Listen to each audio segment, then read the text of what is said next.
The difference makers of tomorrow are being shaped in obscurity today. If you're in your 20s, what are the keys to setting a solid foundation as a follower of Christ? Now, if you're older like me and your 20s are long past, I encourage you to stick around for this conversation because those of us who are older have a huge part to play in helping the next generation center their lives on Jesus. Seth Brown is a friend and a great example of someone who has dedicated his life to following Jesus. I enjoyed this discussion with him on the principles and practices of committing to discipleship and disciple making in your 20s.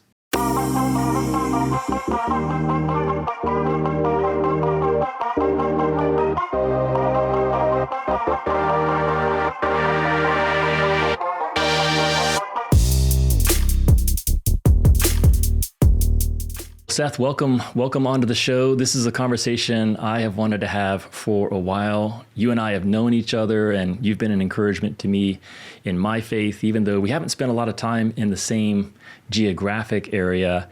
We kind of come out of the same spiritual family there in North Carolina, where you're currently at, and then also up in the Northwest in Washington. Those are places where my family has been. We know a lot of folks there. And of course, we've seen each other off and on over the years. So thanks for coming on today. We're going to have a conversation about committing to Jesus in your 20s, and specifically committing to a life of discipleship and learning to make disciples. So discipleship and disciple making. When I think about discipleship, the way I would describe it is living a life of devotion to Jesus. So that's what it is. We're talking about committing to living a life of devotion to Jesus in your 20s. And when I think about disciple making, it's passing on that way of life to others. So you're someone who I've watched and I've seen you make that commitment to Jesus over the years. So thanks for coming on. We're going to have a great conversation. And just by way of introduction, tell us a little bit about how old you are today, since we're talking about an age-specific topic, and then a little bit about what's going on in your life these days. Yeah, thanks, Andrew. Thanks for having me on the podcast. Huge fan, and like you said, a lot of our spiritual lineage has crossed, and you yourself and people that you've invested in have been a huge impact in my life. So I'm very grateful for you and Cindy and just your labor in the harvest. So yes, like Andrew said, Seth Brown. I am currently in North Carolina. I was actually born and raised in North Carolina. I'm 27. I'll be 28 next month, so I have 2 full years left in my 20s of talking about this disciple making in your 20s. So hopefully I finish the 20s well and go into the 30s strong. Well, I would say you are off to a great start, brother. So yeah, I didn't mean to cut you off there. Keep going. No, you're good. Currently in life, so I recently got married 3 weeks ago to my amazing wife, Holly, and we are still here at Fort Bragg for the next few weeks, and then we'll be going back to the Pacific Northwest to JBLM. I'm currently doing ROTC at Pacific Lutheran University, and I'll be commissioning into the Army Reserves later this year. Yeah, so lots going on in your life. We were just talking about what normal looks like for you right now. I think you guys are still trying to find it here over the next few weeks, but like I said before we started recording, thanks for squeezing in this conversation and being available to us today. You know, we've talked about this topic of following Jesus. We actually did a series a few years back on following Jesus in your 20s and then in your 30s and then into your 40s and beyond, because some of the unique opportunities and challenges, it's a bit of a moving target. So the things you need to be focused on and aware of in your 20s are going to be a little bit different from your 30s and your 40s. But I do think that the 20s are critical because there are a couple of reasons, right? One is that this idea of compounding interest. So if you can start your life and your adult life following Jesus and laying a good foundation, that really is going to pay dividends into those following decades. And I've seen that in my own life, and it's worth doing. It's worth following Jesus early. It's not that you can't come back in later decades and begin to follow him, but if you're in your early 20s or even your mid 20s and you're listening to this, one of the things that I hope to persuade you of is that time is critical, and committing your life to Jesus now makes a huge difference, not only now, but in the decades to come. And I'd say a second reason is because most of us grow up and we've got limited control of our lives. We're born into certain families, we're born into certain geographic locations and socioeconomic status. But as you move into your adult years, you really get the chance to decide what matters the most to you. And part of that is faith. How big of a role is faith going to play in your life? And so setting that trend line early, that Jesus is the most important thing and you're going to center your life on him, is really important, because if you don't do that, you're going to center it on something else. And then it's a matter of having to unwire that later. But, when you think about your 20s, like you said, you're still in them. What are some of the challenges that you've seen, Seth, either in your own life or with those that you've been discipling in recent years? Yeah, I think some of the challenges that I faced early on was, and still face, is prioritizing. Learning how to have a relationship with Jesus really means spending time with Jesus. And so one of the ways that is the best to spend time with Jesus that I've found is by reading the Bible. Early on, that was hard for me. Waking up early, already in the Army culture, you're waking up early to do PT or to go to work. And so sacrificing an extra 30 minutes to spend time with Jesus, I think that was a hard thing for me to learn early on. But I'm so thankful that the men that were investing in my life were patient with me and continued to encourage me to spend time with Jesus in the Word. And so I think just realizing where your priorities are at, the people that you spend your time with. So again, in the Army, you can choose, and just like anywhere else, you can choose to spend your time with good influences or bad influences. The running joke is like you can be at the barracks party or you can be at Bible study. And so I think early on, the Lord just really blessed me. It wasn't because of my wisdom or my smartness, but it was really the Lord saved me. My second week at my first duty station, Zach Abrams and Hayden Meredith invited me to a Bible study and really connected me with a community of believers that were really concerned about my salvation and about my life and my relationship with Jesus. And so that became the group of men, the community, the group of people that I spent my time with. And so I think that was a big challenge that the Lord really delivered me into, was being able to be around the people that cared about my relationship with Jesus.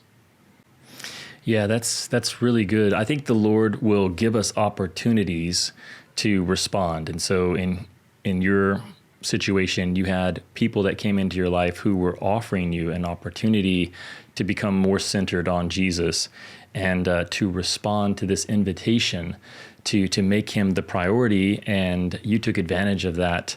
I think in my own life, I had a similar, of course, different people and a different scenario, but in my last year of college is when I began to follow Jesus. And I'd grown up with Christian parents, and I'd grown up in a part of the country that's often called the Bible Belt. So I had the basic facts about Jesus in my head.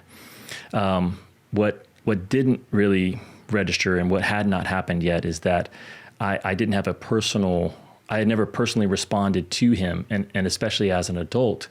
And so my life looked pretty much like anybody else's who may not have thought of themselves as a Christian. But in my last year of school, I had some things happen in my personal life that were pretty stressful. So I won't go into detail on those because I've shared it in past episodes. But it really brought me to a place of prayer, because I had not really prayed as an adult and really asked for God's help. But I began to pray and ask for God's help. And I told him if he would help me, then I would try to learn more about him and be more serious, because I guess instinctively I knew that he was pretty low on my list of priorities, if he even made the list, Seth, going back to your first point there about making Jesus the priority. And, God did come through. He did answer those prayers, and then immediately brought someone into my life that invited me to read the Bible. This person invited me to read the Bible. And so I believe Jesus does give us those opportunities, and it's important for us to respond to recognize those opportunities in our 20s and respond to them. Yeah. Yeah, my experience was much like yours, Andrew, of like growing up in the Bible Belt. I had great parents and grandparents that brought me to church and helped me understand the basics about Jesus, but I did not have a personal relationship with Jesus. I was just doing what the culture around me did, and it wasn't until I was faced with being out of my comfort zone in a new job with new people surrounded all around me that I sort of went to God as a last ditch effort of like, Lord, please help me figure this out. And like you said, he sent people into my life that really answered that prayer and that taught me how to have a true relationship with him. Well, this is something I hope that folks who are not in their 20s will pick up on is if you're not in your 20s, hopefully you're still listening, because if you're further along in life and you're following Jesus, it's important to remember back to where you were and what was helpful for you in your earlier years. And I do think that it's a common theme in Scripture and just in the way God works is that he uses older believers to help and to call these younger people into a life of following Jesus and into a life of devotion and centering their life on Jesus. So if you are older, 30s, 40s, 50s, even beyond, be thinking about the people who are in their late teens, early 20s, mid 20s, and what role the Lord might want you to play in helping challenge them and to calling them to this life of devotion. But I did want to ask you, Seth, what were some of the qualities in those people? Like you've already mentioned several guys like Zach Abrams. We talked a little beforehand, guys like Hayden, Brian Trainer, Mike and Liz Chong. I know that there have been some great folks who have contributed to you, but what was it about those folks? Were there certain character qualities or certain things that they did that helped you respond? Yeah. I think one of the first things that pops out was my first time going to Bible study at JBLM as a Navigator's Bible Study. And we split off into our small groups. And one of the first things that they did was go around and share the memory verse that they were working on that week.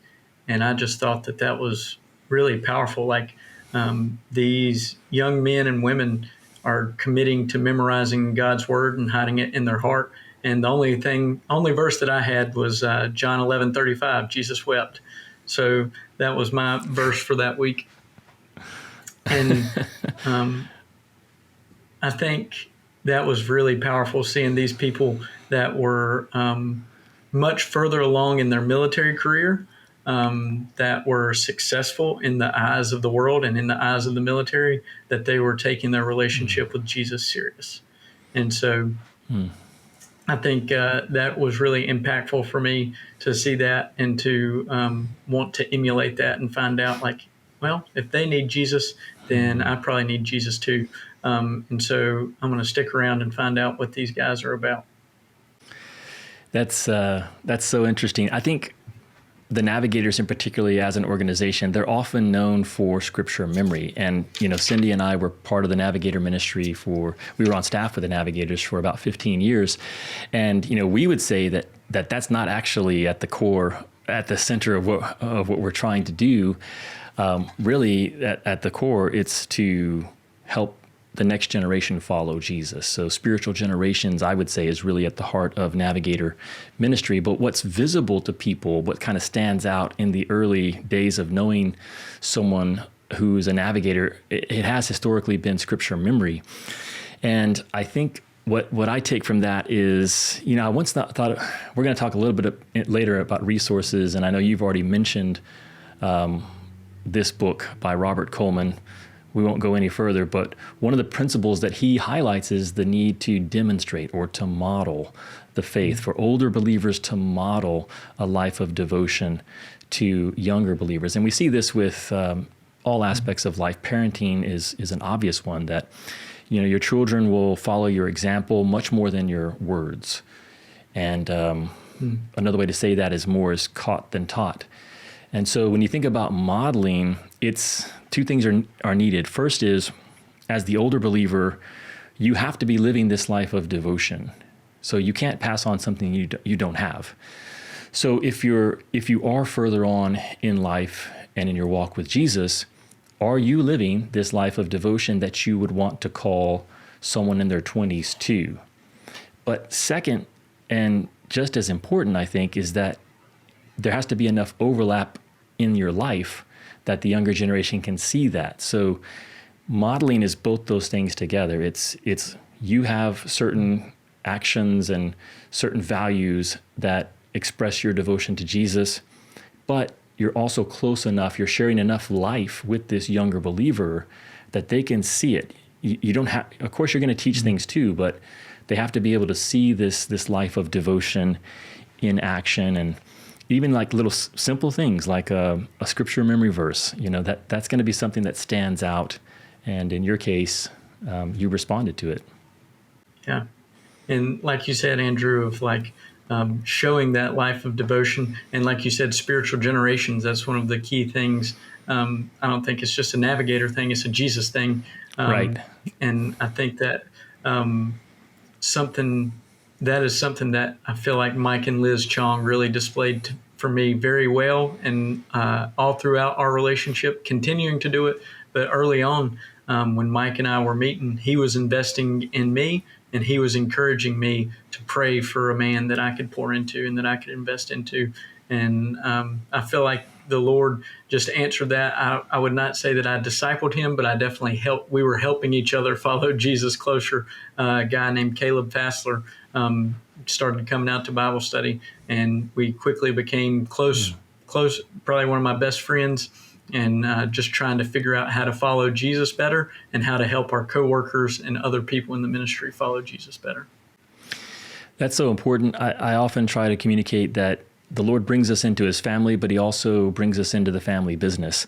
And I do think that that's something we should be involved in from the very beginning. So Jesus, follow me and I will make you fishers of men. But if you read John's gospel, you see that right from the start, those disciples were going out finding their friends, finding people that they already knew who they wanted to introduce to Jesus. And I think that should be true for us as well, that from the very outset, there's a contribution that we can make to this work that Jesus is doing in the world. And, Paul in 2 Corinthians tells us that this work is the ministry of reconciliation, helping people come back into a relationship with God is the work or the family business that God has invited us to work alongside him in. God is doing it through his son Jesus, and he's inviting us to join him in that work. And it may be that the only thing you can do in the early days is just to invite someone else to come and learn with you. But that's important, and that's very valuable. That was one of the first things that stood out to me when I first met Cecil and Jeannie Bean, the couple that ended up discipling Cindy and I, is that they brought us into the community of believers that they were leading. And I began to see people my age who were in their early 20s who were helping other people come to know Jesus and follow him. And I had this idea that I was going to have to follow Jesus closely for maybe 10 years before I could start doing that, before I could start helping someone else. And no, discipleship and disciple making, they really go hand in hand. And, you can begin helping people right away. And that's part of what it means to be devoted to Jesus. What about passages of Scripture? Have there been some passages that stand out to you from the Bible that have encouraged or inspired you to be devoted in your 20s? Yeah, I think the first one that comes to mind is 1 Timothy 4:12, where Paul is talking to Timothy, and he says, "Don't let anyone look down on you because you are young, but set the example for the believers in speech, in life, in love, in faith, and in purity." And so I think that really hits well to any young person of you may not know a ton early on, but be faithful to what you know and set the example by what you know. And I think throughout our entire life, that's what God is calling us to do. No more, no less. Just be faithful to what you know and be obedient to it. Yeah, so you just quoted that. Could you quote it again? Because there's actually 5 areas of devotion that that Paul encourages Timothy to set the example in. Yeah, in speech, in life, in love, in faith, and in purity. Right.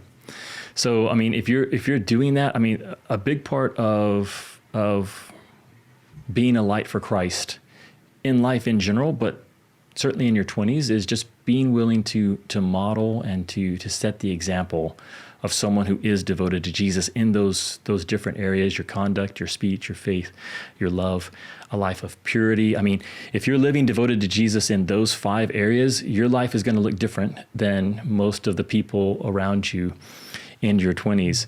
When I was thinking about this particular question of verses that really inspired me early on, it was actually from the same chapter, but a few verses later, verses 15 and 16. But it's the same conversation that Paul was having with Timothy, a younger man, right after he told him to set the example as a young man.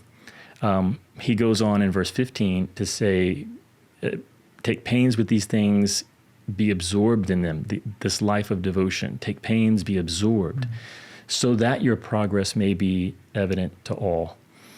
And then he says, pay close attention to yourself and to your teaching. For as you do this, you will ensure salvation both for yourself and for those who hear you, which is one of the amazing promises of Scripture, that if I will take pains with this life of following Jesus and allow myself to be absorbed in it. So it goes back to your idea of having it as a priority, that anyone who knows me for a short amount of time is going to know that faith and following Jesus is very important to me. As a 20-year-old, because I'm allowing myself to be absorbed by this life of devotion.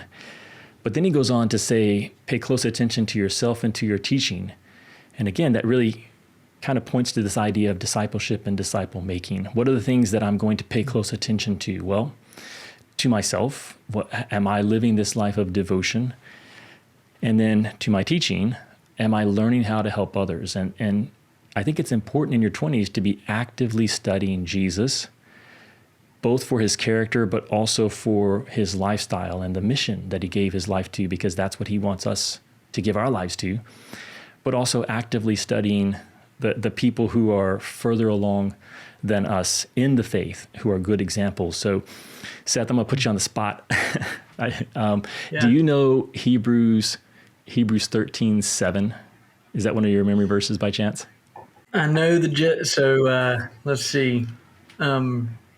Remember your leaders. Remember your leaders who first spoke the word to you, and imitate their faith and consider the outcome of their life.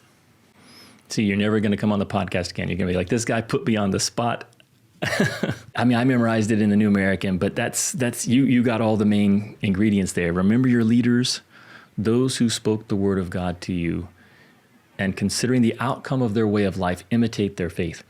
So if you're in your 20s, you want to be thinking about who are the people who are further along than you? Who are your spiritual leaders?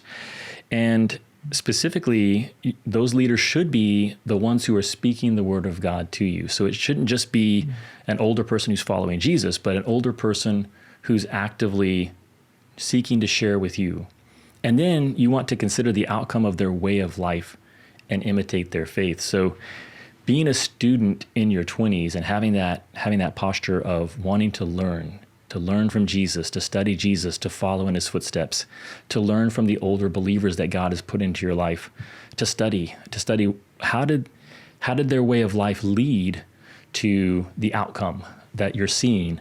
So I was 20 when I met Cecil. Cecil was actually 50, and it really crosses my mind often these days that I'm now at the age that Cecil was when he met me 30 years ago. And that's a real challenge, because I know how inspired I was by Cecil's life of devotion. I didn't know very many people in their 50s who were chasing after Jesus the way Cecil was.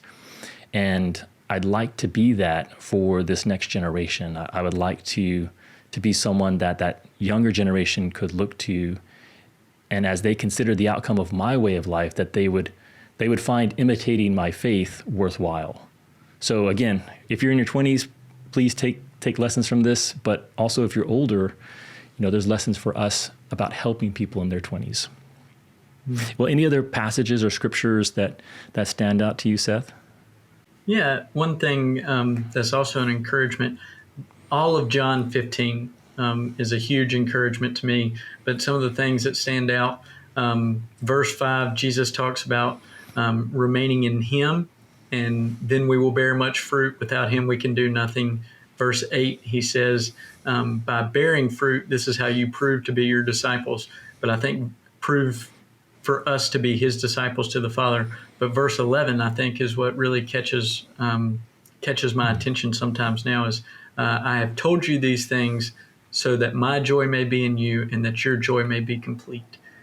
Jesus is instructing his disciples and for us as well of like bearing fruit, investing in the next generation is how our joy is complete.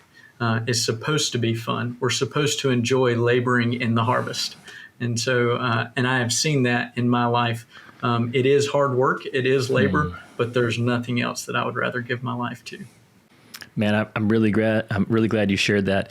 I do think that's one of the lies or the challenges you could say that we face in our 20s is this fear of missing out. That, well, if I give my life to Jesus and if I center my life on him, I'm going to miss out on the fun times. And I really want to have some fun times first, and then I'll get serious about faith and Jesus at a later point.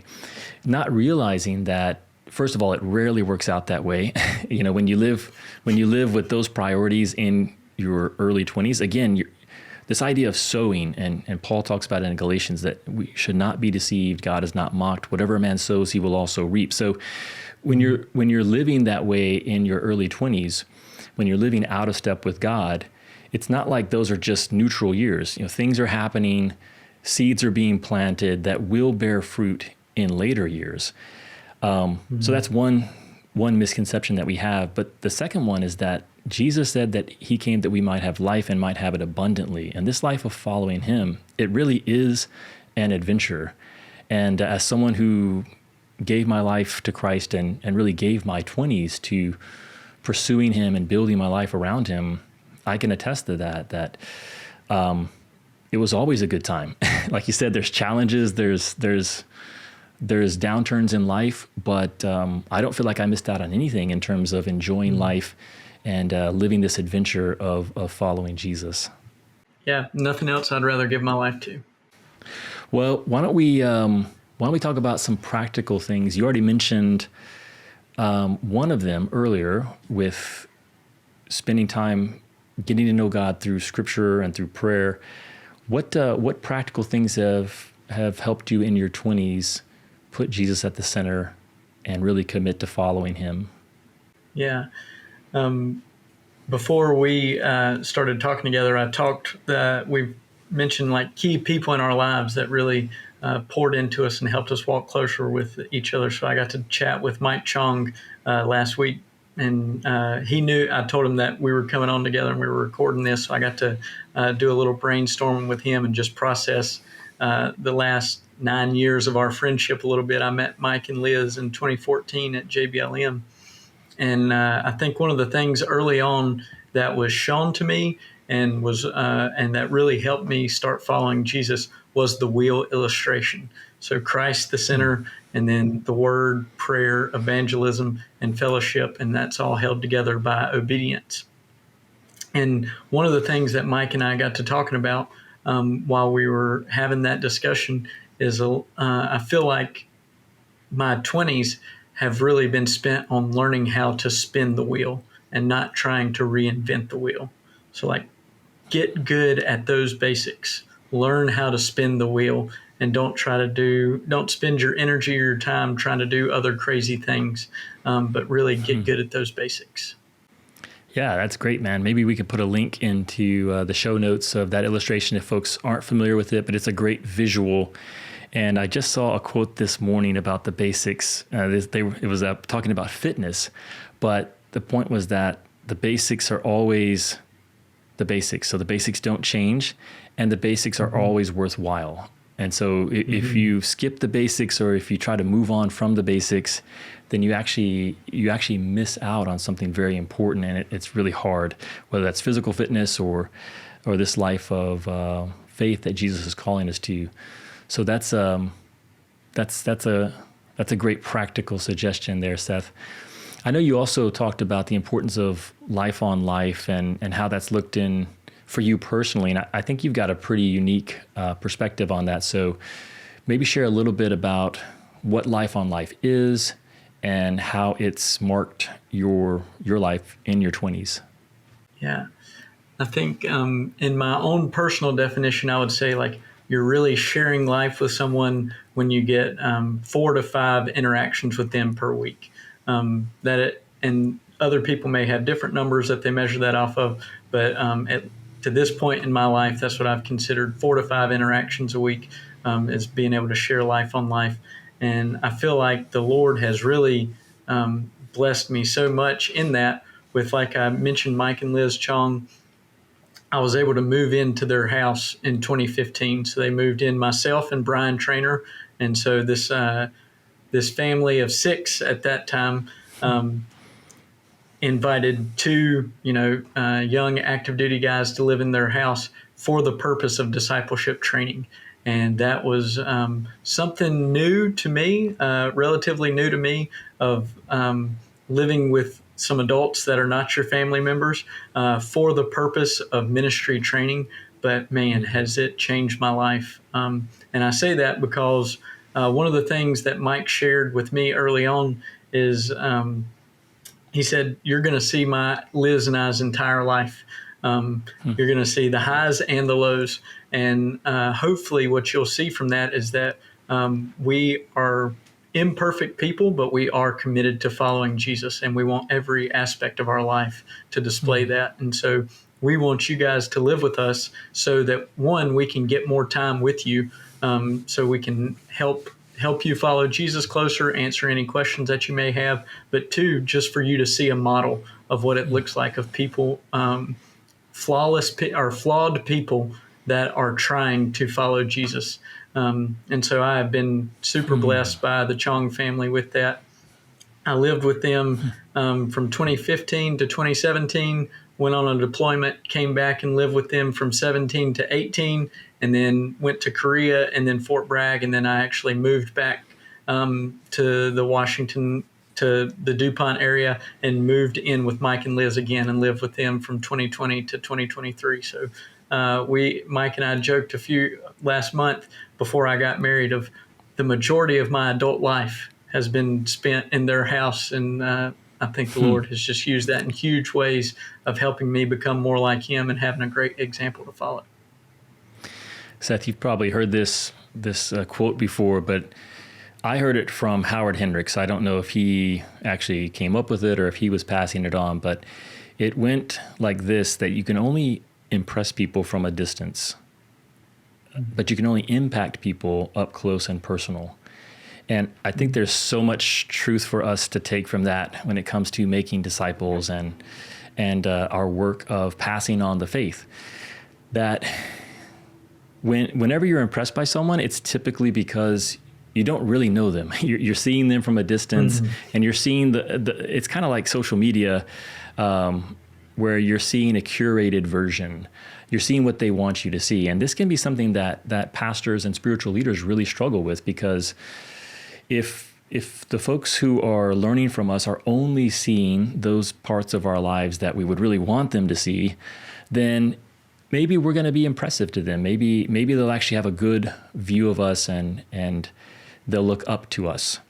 But that's not really the goal of passing on the faith. The goal of passing on the faith is to impact those people so that they're following Jesus. And oftentimes in order to do that, or what helps people do that, is they do see those flaws, they do see those mistakes, but we have to be willing to open up our life enough as both older believers and young believers to share enough life with one another with the purpose of helping one another grow in the faith. That if we're willing to do that, then I think we're in the best position to pass on the faith the way that God designed it to be passed on. I know you had shared a little bit of a story before we started recording about a test that the Lord gave you in this respect with your career. So do you want to share that with our listeners? Yeah. So I was active duty in the Army. I was a medic, and in 2018, I had the opportunity to go to Vicenza, Italy, which is a highly desired duty location in the Army, or for any service. Going to Italy is pretty great. So I had the opportunity to either go to Italy, or the orders that I was already put on was to go to Fort Riley, Kansas. And so the boss that I was working for at the time, he was going to get me to Italy if I wanted to go, or I could stay going to Fort Riley, Kansas. And I think I spent a couple weeks really just wrestling with the Lord for Him to tell me that it was okay to go to Italy. And I was sort of shopping around for advice and trying to find someone to tell me that it was okay for me to go to Italy. And I think my struggle there was because I didn't know anyone specifically that was making disciples and laboring for Jesus in Italy, or at Vincenza.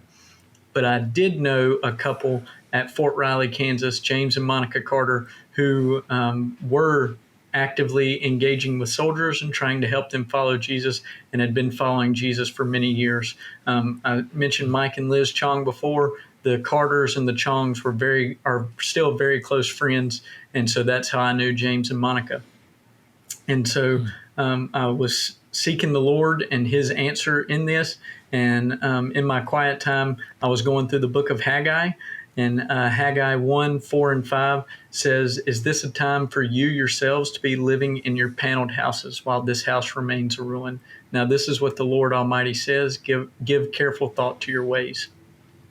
And so I took that. Whenever I was reading that, I felt like that was the Lord saying, is this a time when you're in your early 20s, you're not married, you don't have kids, you don't have many responsibilities or many people looking to you to provide, you have a lot of flexibility.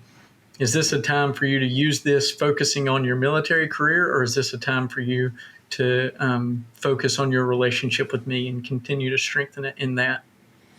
And so that's how I viewed that passage and how the Lord spoke to me through it. So I chose to go to Fort Riley, and that was crazy to my boss and to all the coworkers that I was working with. And I felt like the Lord really used that as well, my decision in just choosing to make that choice, to talk with my coworkers and tell them why I chose that.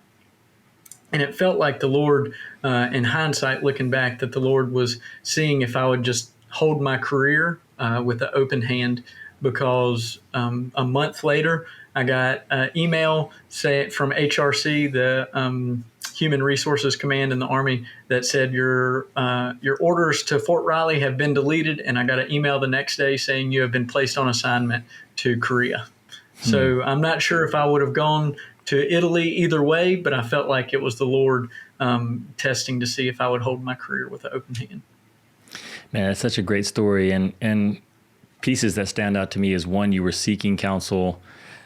Two, you were self-aware enough to know that you had a preference. And I don't think that's wrong. Like all of us, as we go through life, oftentimes we'll have our personal desires. You know, Jesus had a personal desire in the Garden of Gethsemane. Father, if it may be, let this cup pass. That was his desire, but ultimately it came back to, nevertheless, not as I will, but your will be done. And then a second piece there is that you were in the scriptures. And when we're in the scriptures regularly, we put ourselves in a position to be influenced by the Spirit in ways that we would not otherwise. And I truly believe God is capable of guiding us outside of the scriptures. But by the same token, I do believe the scriptures are one of, if not the main avenue that God has made available to us to guide us as we go through life. So being in the scriptures and then responding to that prompting that you felt to hold your career with an open hand is definitely encouraging and motivating. Well, why don't we wrap up with some resources? What are some things that you've come across in the past decade that have really helped you, some practical tools or resources? You already mentioned the wheel. Anything else that you would encourage people in their 20s to check out? Yeah, I think this book, next to the Bible, this book has had the largest impact on my spiritual walk with Jesus, and I probably read it maybe not every year, but every other year, and that's Robert Coleman's The Master Plan of Evangelism. And there's 8 different topics that he walks through in that book of Jesus as the master, what was his plan to reach the entire world, and how we are a part of that plan. So if you haven't read that, I encourage you to check it out. Another resource is Discipleship Library. There are hundreds of audio messages on there that are really practical of how to follow Jesus, and you can look for it from a topical standpoint or from a book of the Bible standpoint. And then the Into the Harvest podcast. I think Andrew has really blessed me and many others with just his in-depth study of the Bible and sharing that with other people, and then the people that he brings on to the podcast. So really thankful for you, Andrew. Yeah, well, thanks, brother. I appreciate that, and that's definitely high company. I've also been strongly influenced by Robert Coleman's book, The Master Plan of Evangelism. I think that's such a valuable resource because it's really just an extended Bible study of Jesus's life. So, I mean, yes, it's not the Bible, but when you read that book, there's so many references to Scripture, and it's just a deep dive into what was the Master's plan, like you said. So that's a great resource. We actually have a parallel Bible study resource at the website at Into the Harvest that I will provide a link to in the show notes to this episode if folks want to not only read that book, but also have a study that helps them get the most out of it. That's a free resource that we have that folks can use for themselves, or if they've got a small group that they want to expose to that book, that's a great way to do it. And then discipleshiplibrary.org, I think, .org. I think that's, yeah. So that is just a treasure trove of audio specifically on discipleship and disciple making. And in line with that, it's got so many messages that you can almost get overwhelmed. So I would say we've got another resource on the website, intotheharvest.org, called the Disciple Maker's Leatherman. But part of that are 7 audios that I think are great. If you want to start with 7 audio messages on discipleship that can really help you get focus, then I think that's a great place to start. And I'll provide a link there too. Those are all free resources except the book Master Plan of Evangelism, which is, I don't know, $10, $10 worth spending. So I would definitely encourage you to check that out. Well, any final thoughts from you, Seth? Again, I really appreciate you coming on. Any last things that pop into your mind on this topic that you want to share? Yeah, I think one thing that just came to mind, we were talking about Paul in Galatians, talking about reaping what you sow. And another passage of sowing from Paul that I think stands out for me in this topic is 1 Corinthians 3, 6 and 7, where Paul says, I planted, Apollos watered, but God made it grow. So neither he who plants nor he who waters is anything, but only God who makes it grow. And I think that is something that the Lord has showed me and is continuing to show me is stay in your lane. You're responsible for the sowing or the watering. I'm responsible for the growth. And so I think especially in some discipleship communities, or if you're hard on yourself like I can be sometimes, I think I put that responsibility on myself of why is this guy not growing, or why is he not getting it fast enough, when really probably he's doing great. If I had some hindsight and look back on my own life, people were probably frustrated with me as well. So I think just reminding ourselves that we're responsible for sowing and watering, and God's the one that's responsible for the growth. Man, that's a great word. Yeah, similar to that. I would just say that if you're in your 20s, oftentimes it doesn't feel like you yourself are growing, or it's hard to see how all of these sacrifices and commitments and priorities that you're setting to build your life on Jesus, sometimes it doesn't seem like there is a return on that in your 20s. And I would just encourage you to keep sowing, keep following Jesus, that the principle of reaping what you sow, there is a time gap in that. And you will be so grateful as you move into your 30s and 40s that you laid that foundation of devotion to Jesus in your 20s if you choose to go that route. So, Well, Seth, thanks again for coming on. Would love to have you on in the future. Really appreciate you sharing from your wisdom. Yeah, thanks for the time, Andrew. And again, thank you and Cindy just for your impact in the harvest to all of us.